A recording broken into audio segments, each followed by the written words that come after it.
എല്ലാവർക്കും നമസ്കാരം. ഞാനിന്ന് സഹ്യ തേയില ഫാക്ടറി കോഓപ്പറേറ്റീവ് ടീ ഫാക്ടറി തങ്കമണിയിലാണ് എത്തിയിട്ടുള്ളത്. നമസ്കാരം. നമസ്കാരം. എന്താ പേര്? എൻ്റെ പേര് രമേശ്. ഞാൻ ഫാക്ടറി അഡ്മിനിസ്ട്രേറ്ററാണ്. എന്താണ് ഇവിടുത്തെ ഒരു പ്രവർത്തനങ്ങൾ? നമ്മളിവിടെ ചെറുകിട കർഷകരുടെ തേയില നമ്മളിവിടെ എടുത്ത് തേയില അരയ്ക്കുകയാണ്. തേയില നമുക്ക് ഇവിടെ 24 hours ഫാക്ടറി റണ്ണിങ്ങിലാണ്. എത്ര നാളായി തുടങ്ങിയിട്ട്? ഇത് തുടങ്ങിയിട്ട് ഇപ്പോൾ 8ാമത്തെ വർഷത്തിലേക്ക് പോകുന്നു. 7 വർഷം കഴിഞ്ഞ് 8ാമത്തെ വർഷത്തിലാണ്. എത്രത്തോളം കർഷകരുടെ തേയില ഇവിടെ സംസ്കരിക്കും? ഇവിടെ കർഷകർ എന്ന് പറഞ്ഞാൽ 10-200 കർഷകരുണ്ട്. അവരെല്ലാവരും 2 ഏക്കർ 1 ഏക്കർ അങ്ങനെയുള്ള കർഷകരാണ്. അവരുടെയൊക്കെ തേയിലകൾ നമ്മളിവിടെ എടുത്ത് നമ്മൾ ഇവിടെ അരയ്ക്കുന്നു.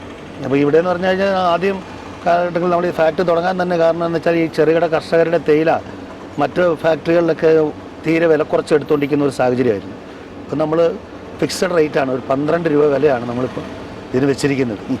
അതിൽ കുറച്ച് നമ്മൾ എടുക്കുകയില്ല. ഇപ്പോൾ 25 രൂപ വിലയുണ്ട്. അതിൻ്റെ മാർക്കറ്റിൻ്റെ ഇതനുസരിച്ച് നേരത്തെ കണ്ണൻ ദേവൻ അങ്ങനെയുള്ള കമ്പനിക്കാർക്കൊക്കെ സീസൺ ആകുമ്പോൾ ഇവിടുത്തെ കൊളുന്തൊക്കെ ചുമ്മാ ചവിട്ടി കളയായിരുന്നു. 2 രൂപയ്ക്ക് പോലും എടുക്കുകയില്ല.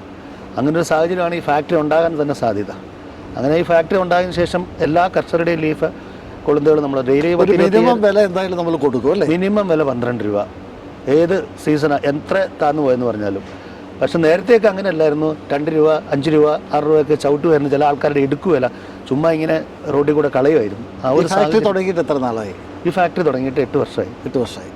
അപ്പോൾ 8 വർഷക്കാലമായിട്ട് കർഷകർക്ക് ഒരു മിനിമം വില അവരുടെ തേയില കൊളുന്തിൽ ലഭിക്കുന്നുണ്ടെന്നുള്ളതാണ് സന്തോഷകരമായ കാര്യം. തേയില ഫാക്ടറിയുടെ അകത്തേക്ക് കയറാണ്. സാധാരണ രീതിയിലെ തേയില ഫാക്ടറി എന്ന് പറയുമ്പോൾ എങ്ങനെയാണ് ഈ കൊളുന്ത് സംസ്കരിച്ച് തേയിലയായി മാറ്റുന്നതെന്ന് അറിയാനായിട്ട് എല്ലാവർക്കും ഒരു ആകാംക്ഷയുണ്ട്. എന്തൊക്കെയാണ് ഇവിടുത്തെ പ്രവർത്തനങ്ങളാണ്? ഇത് ഇപ്പോൾ നമ്മൾ താഴ്ന്ന അത് വരുന്നത് മോണോറെയിൽ എന്ന് പറയുന്ന സംഭവമാണ്. അപ്പോൾ അവിടുന്ന് നമ്മൾ ലീഫ് കയറ്റി ഇടും. ഇത് വെതറിംഗ് ട്രഫാണ്. ഇതാണ് ലീഫ് കിടക്കുന്നത്.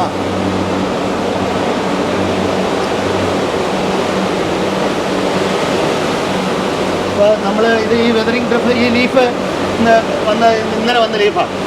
അപ്പോൾ ഇതിൻ്റെ അകത്തോട്ട് നമ്മൾ ഇങ്ങനെ നിരത്തിയിടും. ഒരു സ്ക്വയർ ഫീറ്റ് 2.5 കിലോ നിരത്തിയിടും. ഇതിൻ്റെ ഒരു കപ്പാസിറ്റി എന്ന് പറയുന്നത് 3000 കിലോയായി. ഇത് പല ഇത് കാണുന്നുണ്ടല്ലോ, ചേമ്പർ കാണുന്നുണ്ടല്ലോ. ഇതിപ്പോൾ അത് ഫാനാണ്. അവിടെ നിന്നൊരു ഫാൻ, ഈ കാറ്റാണ് ഇതിൽ വന്നിട്ട് ഇതിൻ്റെ മോയ്സ്ചർ ലെസ് ചെയ്യാൻ വേണ്ടിയിട്ടാണ്. ഇപ്പോൾ പച്ചക്കുളത്ത് എടുത്തിട്ട് വന്നിട്ട് ഒരു 12 മണിക്കൂർ നമ്മൾ ട്രഫിലിട്ട് അതിന് വെതറിങ് കഴിഞ്ഞ് നമ്മൾ പ്രോസസ്സിങ്ങിന് എടുക്കും.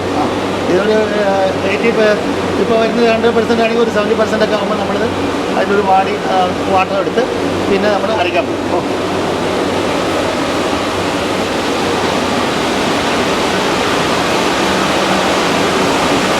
നമ്മളിത് അത് ട്രഫിൽ നിന്ന് വെതർ ചെയ്ത് കൊണ്ടുവന്ന് ഇവിടെ ഇടുവാണ്. അപ്പോൾ ഇവിടെ ഇട്ട് ഇതൊരു ഷിഫ്റ്ററാണ്. ഇതിൻ്റെ അകത്ത് നിന്ന് ചലിച്ച് വരുമ്പോഴത്തേക്ക് ഇതിൻ്റെ കല്ല് മണ്ണ് എന്തെങ്കിലും ഉണ്ടെങ്കിൽ അത് റിമൂവ് ആവും, അടിയിൽ കൂടെ പോകും. എന്നിട്ട് അത് മാക്കിനിട്ടുണ്ട്, വില ഇരുമ്പോ കാര്യങ്ങളുണ്ടെങ്കിൽ അത് പിടിക്കും. എന്നിട്ട് ലീഫ് മാത്രമായിട്ട് ഫ്രണ്ടിലോട്ട്.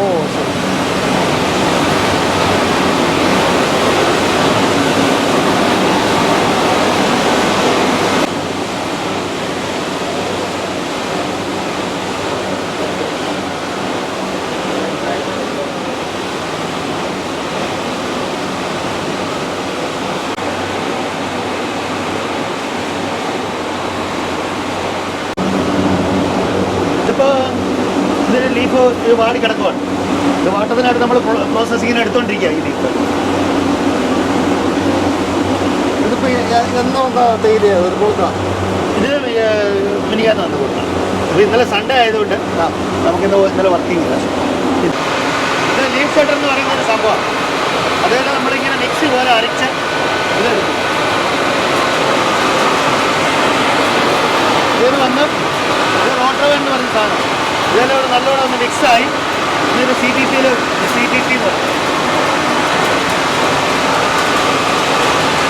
5 ബാഗ് CTC ആണ്. 5 കെട്ടുണ്ട്. ഇതിൽ 8 API 10 API റോളേഴ്സ് ഇതിൽ ഫിറ്റ് ചെയ്തിട്ടുണ്ട്. നമ്മുടെ ആവശ്യം അനുസരിച്ച് 8 API റോളർ പല്ല് കൂടുതലായി, 10 API എന്ന് പറഞ്ഞാൽ അത് ചെറുതായി. അപ്പോൾ നമ്മളിപ്പോൾ ടെസ്റ്റ് ഗ്രേഡാണ് കൂടുതൽ എടുക്കുന്നത്. അപ്പോൾ 2 8 API ബാക്കി 10 API റോളറാണ് ഇതിൽ ഫിക്സ് ചെയ്തിരിക്കുന്നത്. അപ്പോൾ ഇത് നല്ല എൻഗേജ് ചെയ്ത് കൊടുക്കുമ്പോൾ നല്ലോണം അരഞ്ഞു വരും. പൊടിച്ച് ആദ്യം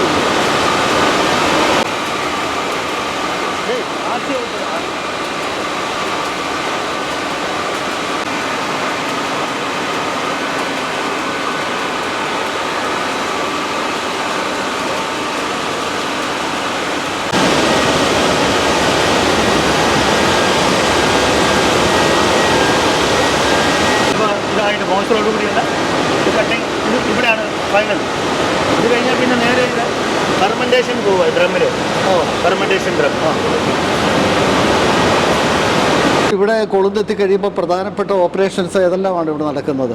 കൊളുന്ത് എത്തിക്കഴിയുമ്പോഴത്തേക്ക് നമ്മൾ മുകളിൽ കൊളുന്ത് എടുത്തിട്ട് വെതറിങ് ട്രഫിലിട്ട് അതിൽ വെതർ ചെയ്തെടുക്കും. വെതർ ചെയ്ത് ഒരു 12-14 മണിക്കൂർ കഴിഞ്ഞ് അത് വെതർ ആയതിനു ശേഷം നമ്മൾ പ്രൊഡക്ഷൻ എടുക്കും. പ്രൊഡക്ഷൻ എടുത്തു കഴിഞ്ഞാൽ ഒരു മണിക്കൂറിന് 1000 കിലോയാണ് നമ്മൾ ഗ്രീൻ ലീഫ് ഇതിൽ ഷൂട്ട് ചെയ്യുന്നത്. അപ്പോൾ ഇവരുടെയൊക്കെ ഡ്യൂട്ടീസ് എന്താണ്? ഇവർക്ക് ഓരോരുത്തർക്കും ഓരോ ഡ്യൂട്ടി ഉണ്ട്. ഇതിൽ ഗ്രേഡിങ് ഉണ്ട്, ലീവ്സ് ഇതുണ്ട്. അങ്ങനെ ഓരോരുത്തരും ഓരോ ഇതിലാണ് നിൽക്കുന്നത്. Packing unit, blending unit. കൊളുന്ത് ഇവിടെ എത്തിക്കഴിഞ്ഞ് കഴിഞ്ഞാൽ അത് തേയിലയായിട്ട് മാറാൻ എന്തോരം സമയം എടുക്കും? പൊടിയായിട്ട് മാറാനായിട്ട് ഒരു 15 മണിക്കൂർ. സഹ്യ തേയില ഫാക്ടറിയിലെ ജീവനക്കാരാണ് സാർ. ഇവരെല്ലാം നമ്മുടെ തൊഴിലാളികളാണ്. ഇവിടെ എല്ലാവരും നമ്മുടെ ഒരു കൂട്ടായ ഒരു സഹകരണ സ്ഥാപനത്തിൻ്റെ ഒരു കൂട്ടായ ഒരു പ്രവർത്തനത്തിലാണ് നമ്മളിത് മുമ്പോട്ട് കൊണ്ടുപോകുന്നത്. ഇപ്പോൾ ഞാൻ രാവിലെ 7 മണിക്ക് ഇവിടെ എത്തിയതാണ്. അപ്പോൾ തന്നെ വളരെ ലൈവായിട്ട് തന്നെ എല്ലാവരും തന്നെ ഇവിടെ ഉണ്ട്. അവിടെ 6 മണിക്ക് തന്നെ സ്റ്റാർട്ട് ചെയ്യും. പിന്നെ ഇവരെല്ലാം ലേഡീസെല്ലാം 8 മണിക്ക് വരും. അപ്പോൾ തന്നെ നമുക്ക് കണ്ടിന്യൂ വർക്ക് നടന്നുകൊണ്ടിരിക്കുന്നതാണ്. ഇതിൻ്റെ വർക്ക് പാറ്റേൺ എങ്ങനെയാണ്? ഇതിൻ്റെ വർക്ക് 12 മണിക്കൂറാണ്.